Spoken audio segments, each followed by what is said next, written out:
All right, so WhatsApp is rolling out an exciting new feature where you finally can choose a username for yourself. This means you can create a unique handle, share that with new contacts, businesses, and people in group chats without ever revealing your phone number.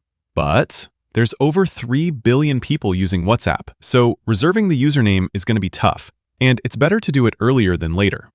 To pick your username, first you want to update your WhatsApp to the latest version through the App Store or Google Play Store.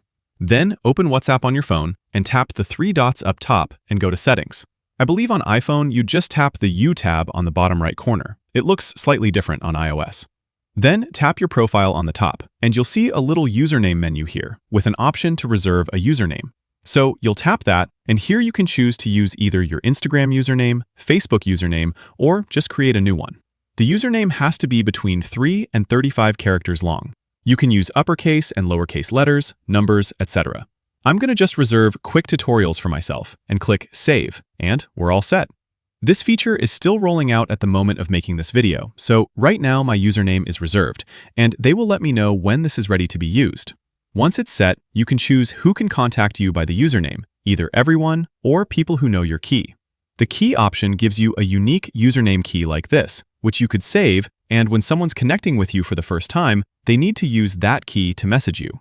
Also, WhatsApp is not going to have a public directory for the usernames, so the only way someone can chat with you via the username is if you explicitly give them your exact handle. Less spam and more actual, real messages. Love it. Anyways, that's how you reserve your handle. Click that like button if this helped and subscribe for more quick guides like this. Thanks all, until next time.